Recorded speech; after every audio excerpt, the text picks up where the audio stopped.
perkuliahan hari ini yang masih menggunakan daring ya, dengan adanya pandemi sekarang yang belum usai juga ya, jadi kita masih berkuliahnya secara online ya, walaupun mungkin agak membosankan ataupun jenuh, bosen pengen seperti perkuliahan yang dulu ya.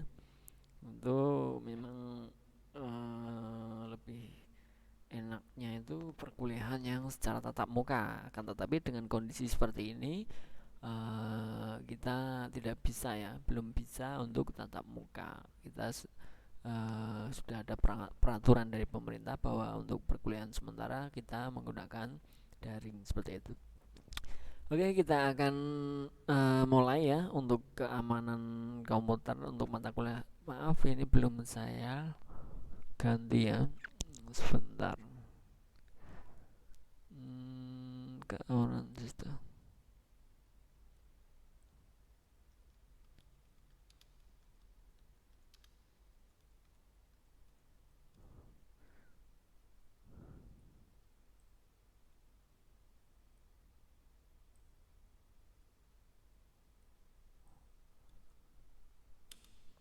Oke, untuk pembahasan kali ini kita akan membahas mengenai keamanan sistem komputer ya.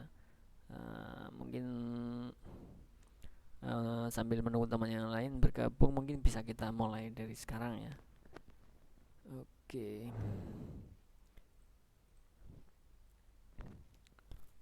Untuk outline-nya, pendahuluan ancaman keamanan pada sistem berbasis komputer ini banyak sekali ya.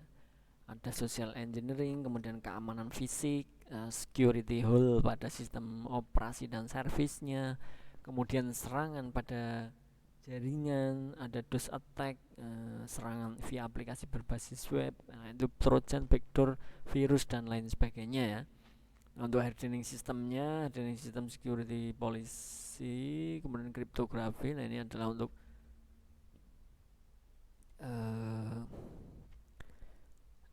apa namanya, untuk keamanannya ya. Ini beberapa macam untuk yang mungkin bisa kita bahas nanti ya. Mengapa perlu keamanan di dalam suatu komputer? Nah, resiko kerugian finansial ya, tentunya pada saat kita menyimpan data-data penting di dalam komputer kita ataupun yang sudah di online kan, di database misalkan, itu kan nanti akan mengalami kerugian finansial, semisal dibobol maupun dirusak ataupun di kena virus seperti itu ya. Kemudian risiko kerugian kerahasiaan juga sangat vital ya. Kenapa? Karena kerahasiaan misalkan perusahaan, kalau saat dibobol oleh orang yang tidak bertanggung jawab, nantinya bisa diperjualbelikan untuk data tersebut ataupun kejahatan lainnya ya.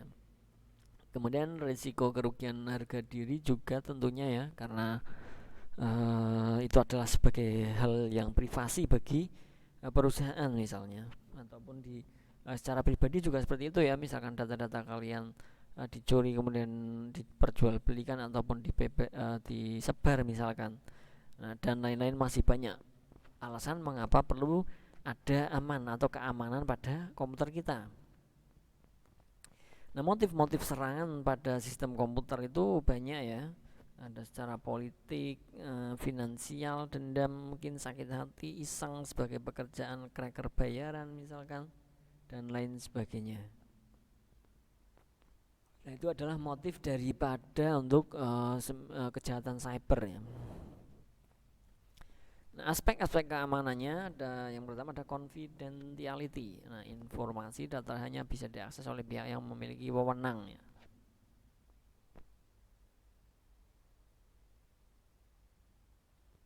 Jadi nanti ada batasannya. Kemudian ada integrity, informasi hanya dapat diubah oleh pihak yang memiliki wewenang.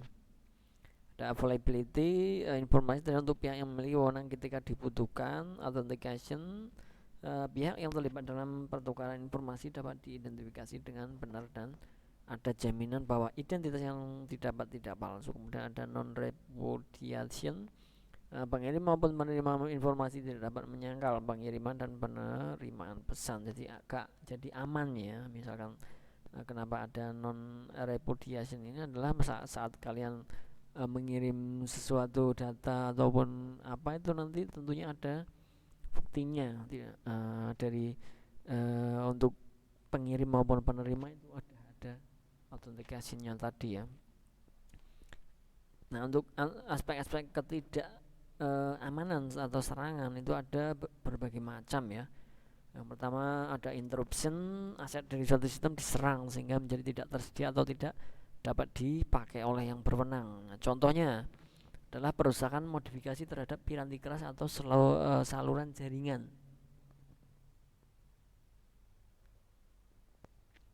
Misalkan kita bekerja dalam suatu perusahaan, katakan ya sebagai contoh. Nah, misalnya piranti keras atau hardware-nya ataupun saluran jaringannya itu dirusak ya, atau dimodifikasi oleh hacker-hacker yang tidak bertanggung jawab ataupun orang yang tidak bertanggung jawab. Nah, itu namanya adalah serangan interruption ya. Nah, untuk yang berikutnya ada interception, suatu pihak yang tidak berwenang mendapatkan akses pada suatu aset. Nah, pihak yang dimaksud berupa orang, program atau sistem yang lain. Contohnya adalah penyadapan terhadap data dalam suatu jaringan. Nah, itu juga sangat berbahaya ya. Itu bisa merugikan secara finansial maupun tadi yang sudah saya jelaskan tadi ya. Kemudian ada modification, suatu pihak yang tidak berwenang dapat melakukan perubahan terhadap suatu aset. Nah, ini juga tentunya berbahaya ya pada saat merusak data kita ya. Nah, contohnya adalah perubahan nilai pada file data, modifikasi program sehingga terdapat dengan cara tidak semestinya. Nah, modifikasi pesan yang sedang ditransmisikan dalam jaringan. Nah, ini semisal data untuk penggajian karyawan katakan di suatu perusahaan itu diganti-ganti, dimodifikasi oleh orang yang tidak bertanggung jawab tersebut ya, yang tentunya motifnya itu tadi ada yang misalkan iseng saja, itu kan iseng juga bisa menyebabkan kerugian pada karyawan maupun perusahaan. Yang berikutnya ada fabrication, suatu pihak yang tidak berwenang untuk menyisipkan objek palsu ke dalam sistem. Nah, contohnya adalah pengiriman pesan palsu kepada orang lain. Ini sering terjadi ya. Mungkin di handphone kita ya, itu banyak ya yang hal-hal seperti semacam ini. Itu namanya adalah ancaman serangan fabrication ya, seperti itu. Nah, hukum alam keamanan komputer ini tidak ada sistem yang 100% aman tentunya ya. Sekalipun kita membuat versi keamanan yang bisa mungkin menurut kita sudah sangat canggih, itu ada yang selalu ingin mengungguli sistem kita misalkan. Nah, contohnya banyak penjahat-penjahat cyber itu kan mereka selalu berusaha ya bagaimana sih agar merusak ataupun membobol sistem mereka misalkan. Kemudian keamanan berbanding terbalik dengan kenyamanan. Contoh insiden serangan pada sistem komputer banyak ini ada di 2004 itu situs KPU, bahkan KPU saja bisa diserang ya, di-crack sehingga konten situs tersebut berubah. Ini namanya motifnya politik ya tadi ya untuk KPU tersebut ya. Kemudian ada 2001 nasabah klikbca.com disadap identitas akunnya oleh seorang yang membuat situs mirip URL dan tampilnya dengan klik BCA yang asli. Nah, ini juga tentunya merugikan perusahaan maupun pelanggannya ya dari BCA tersebut ya. Nah, untuk 97 hacker dari masa Guset ini berhasil mematikan sistem telekomunikasi di sebuah airport lokal, sehingga mematikan komunikasi di control tower dan menghalau pesawat yang hendak mendarat. Dia juga mengacaukan sistem telepon di route LAN. Wah, ini juga sangat berbahaya ya. Jadi bahkan untuk yang di atas mau turun itu tidak ada informasi ya, karena apa? Sistem telekomunikasinya dimatikan oleh hacker tersebut. Nah, ini sangat berbahaya, bisa juga terjadi tabrakan, hal-hal yang tidak inginkan. Nah, itu dari contoh-contoh beberapa serangan pada sistem komputer lah ya. Nah, istilah-istilah keamanan komputer di sini ada berbagai macam, ada hacker, cracker, white hat, black hat, script edit, elite dan lain sebagainya. Silahkan kalian cari ya referensi mengenai hal itu, pengertian hacker, cracker tersebut ya. Nah, ini untuk bahan PR belajar kalian ya. Oh, hacker itu apa sih? Cracker itu apa sih? White hat itu apa sih? Nah, ini bisa kalian kembangkan nanti ya setelah perkuliahan ini selesai. Kalian cari di referensi berbagai macam internet, buku dan lain sebagainya, silahkan. Nah, untuk ancaman keamanan pada sistem komputer antara lain apa? Yang pertama adalah social engineering, keamanan fisik, kemudian security hole pada sistem operasi dan service, serangan pada jaringan, DOS attack, serangan via aplikasi berbasis web, Trojan, backdoor, virus, anatomy of hack. Langkah yang digunakan oleh hacker adalah beberapa hal tersebut ya, atau ancaman keamanan tersebut. Ini yang paling sering ya. Mungkin yang hacker-hacker sudah menguasai tentang hal tersebut ya. Jadi cara mereka merusak ataupun mengacaukan sistem dari komputer, beberapa komputer itu dengan sebagai contoh seperti itu ya. Ada keamanan fisik, kemudian ada virus dan lain sebagainya.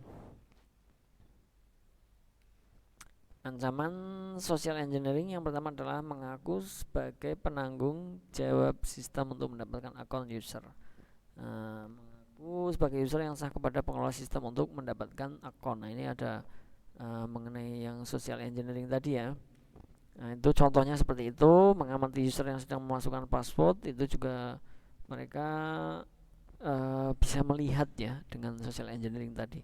Kemudian menggunakan password yang sudah mudah ditebak ya, oleh karena itu pada saat kita memasukkan password di sistem kita ya, tidak hanya di sistem komputer saja, itu semua sistem baik web maupun misalkan sistem contohnya di sistem bank ya, itu juga kalian harus hati-hati untuk passwordnya yang tidak mudah ditebak.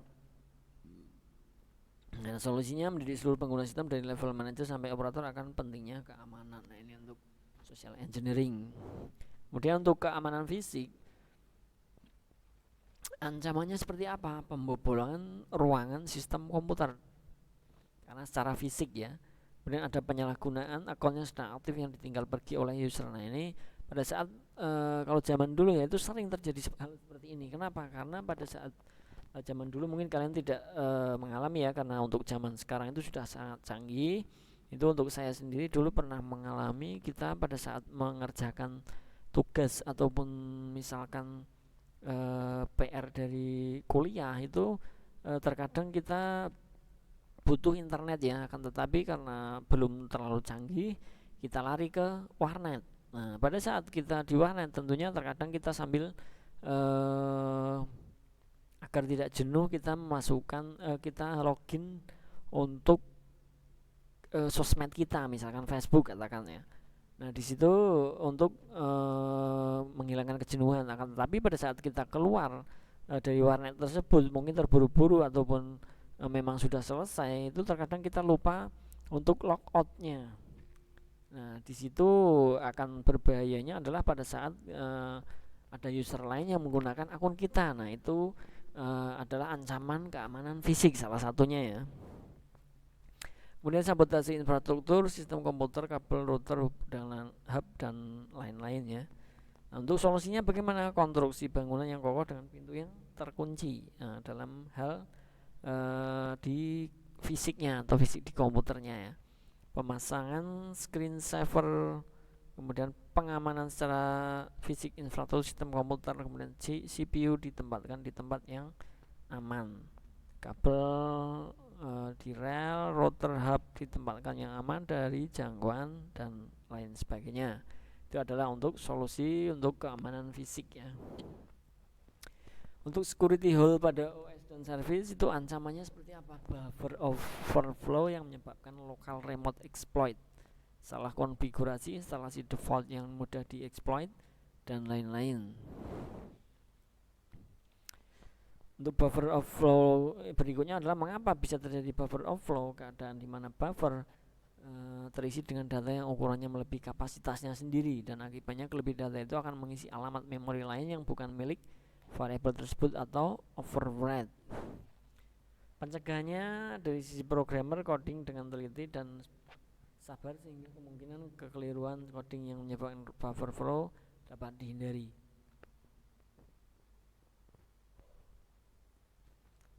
Untuk pencegahan dari sisi usernya, selalu mengikuti informasi book ya, selalu milis dan situs-situs keamanan securityfocus.com ya, dan lain-lain. Selalu kita update ya.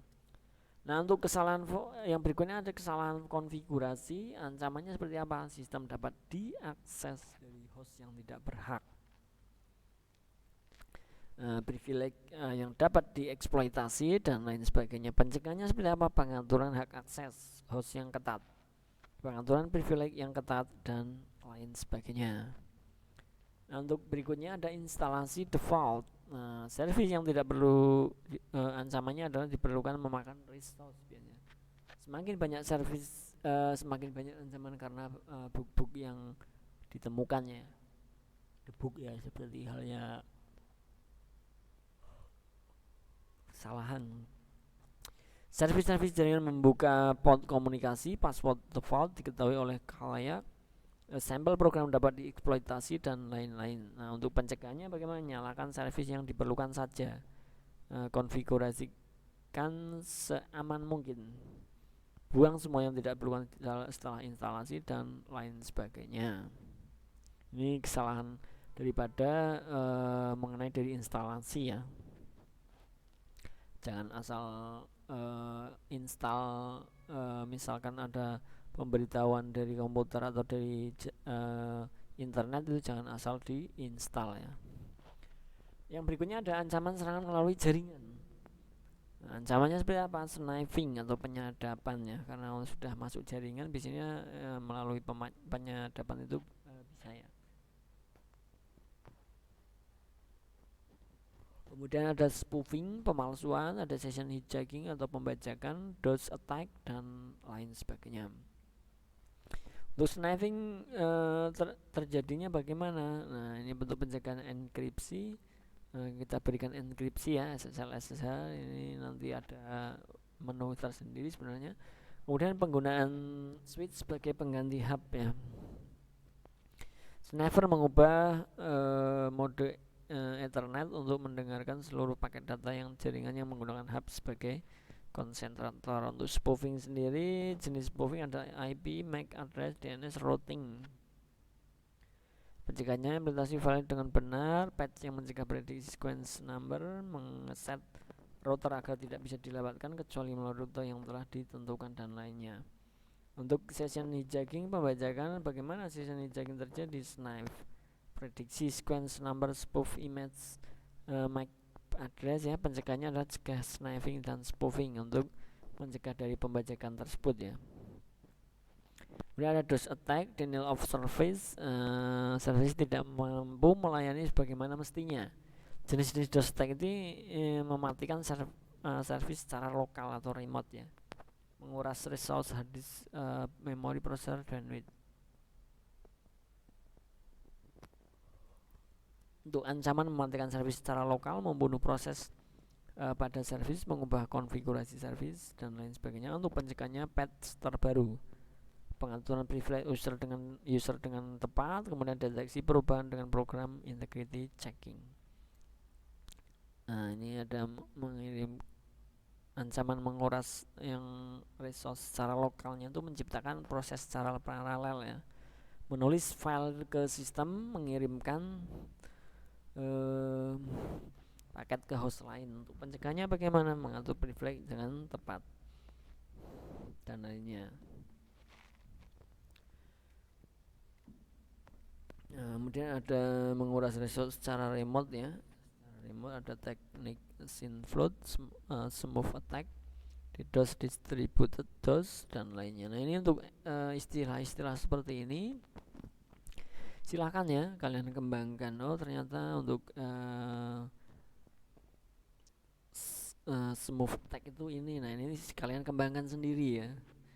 Nah, ini saya hanya memberikan beberapa poin-poinnya saja biar kalian sebagai mahasiswa itu aktif ya, bisa mencari referensi lagi ya. Oh, smooth attack itu pengertiannya lebih dalamnya itu apa sih?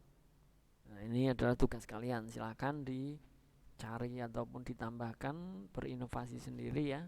Tapi dengan catatan, dengan apa, sumber-sumber yang ini ya bisa dipercaya seperti itu ya. Oke, ini banyak sekali sebenarnya yang untuk slide-nya ya. Jadi nanti silahkan dipelajari ya. Ada ancaman synflood-nya itu seperti apa, pencegahan synflood-nya, kemudian smooth attack itu. Nah, ini di sini ada beberapa smooth attack ancamannya, kemudian pencegahannya seperti apa. Ini kalian pahami ya. Untuk materi sudah saya share di Classroom, silahkan bisa diambil ya. Nah, untuk seperti yang tadi saya katakan, untuk lebih mengerti smooth attack itu apa, tambahkan sebagai referensi, sebagai PR kalian di rumah ya. Nah, seperti ini. Ada yang berikutnya adalah ancaman via aplikasi berbasis web. Ternyata ada yang menggunakan aplikasi ya. Ancamannya ada serang untuk mendapatkan account, SQL injection, session hijacking, dan lain sebagainya. Nah, untuk ancaman serangan account itu analisa manajemen account untuk mendapatkan account, brute force attack, dan lainnya. Untuk pencegahan, desain dan coding yang aman, ini tentunya akan mungkin bisa mencegah ya untuk hal tersebut ya. Mendisable pesan error sistem dan aplikasi yang tidak perlu, sanitasi nilai input dengan baik di sisi server, dan lain-lain. Untuk ancaman serangan SQL injection-nya, contohnya query pada aplikasi database, select from user where ID, $ID. Nah, penyerang memasukkan nilai variable ID dengan query yang diinginkan. $ID 212 select from admin misalkan, dia akan mengambil dari admin datanya ya. Nah, query akhir menghasilkan dua buah query, select from user where ID 212, kemudian select from admin. Nah, pencegahannya bagaimana? Sanitasi nilai input dengan baik di sisi server. Ini juga ini kelas untuk programmer ya. Ada ancaman session hijacking tadi ya. Seperti ini bisa menjadi ID korban. Ini bisa kalian pahami nanti ya. Kalian ambil saja untuk materinya di Classroom, sudah saya share ya. Nanti bisa kalian. Nah, ini ada jenis lagi untuk ancaman di keamanan komputer, ada virus atau worm.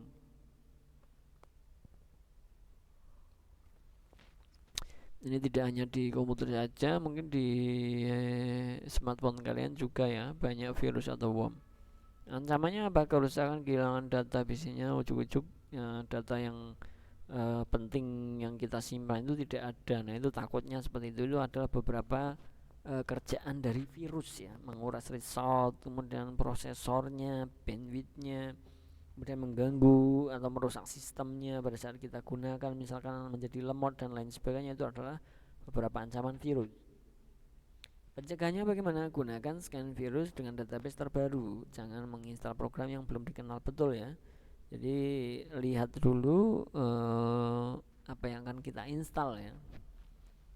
Kemudian mendidik user tentang keamanan komputer dan lain sebagainya.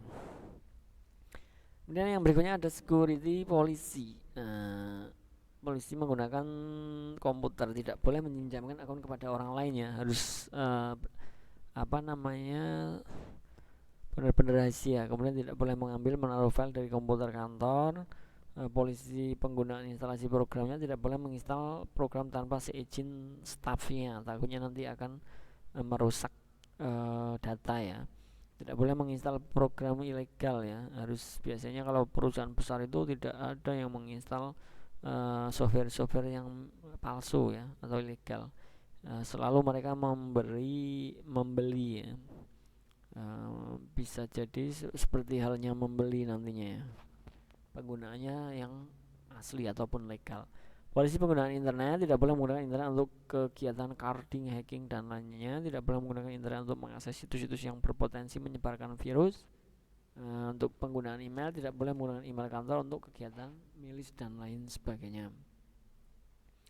Untuk tipe penyusup ada beberapa ini ada Surios tertarik untuk mencari tahu sistem dan data yang Anda miliki. Kemudian malicious ini suka mengganggu ke sistem sehingga tidak dapat bekerja dengan optimal, merusak halaman situs web Anda misalkan ya, ataupun memaksa Anda untuk menghabiskan banyak uang dan waktu untuk memperbaiki kerusakan yang dibuatnya. Ini lebih bahaya juga ya. Kemudian the high profile intruder mencoba menyusup ke dalam sistem Anda yang mendapatkan ketenaran dan pengakuan. The competition tertarik pada data yang ada dalam sistem Anda karena ia berpikir ada sesuatu yang berada dalam sistem komputer Anda yang dapat memberikan keuntungan baginya. Untuk the borrowers menggunakan sumber data yang kita miliki untuk kepentingan mereka. Biasanya menyusup ini akan menjalankan sebagai server chatting, IRC, situs porno ataupun server DNS. Nah ini ya, maka dari itu untuk data kita itu selalu berhati-hati ya, jangan sampai lalai dalam memberikan data ke internet. Kemudian the lab broker tertarik untuk menggunakan sistem yang Anda miliki untuk masuk ke dalam sistem lain. Nah ini adalah beberapa tipe penyusup ya. Oke, selesai untuk hari ini. Saya rasa cukup ya untuk perkuliahan keamanan sistem komputer ya, atau keamanan komputer yang bisa saya sampaikan untuk hari ini. Silakan untuk materi bisa diambil di Classroom ya. Silakan dikembangkan, apa yang belum paham silakan dicari untuk referensi tersebut. Oke, terima kasih untuk teman-teman semua yang sudah hadir dalam perkuliahan hari ini. Semoga apa yang saya sampaikan bisa menambah wawasan untuk kita semua. Saya akhiri. Wassalamualaikum warahmatullahi wabarakatuh. Salam sejahtera untuk kita semua. Selamat belajar, selamat beraktivitas. Terima kasih.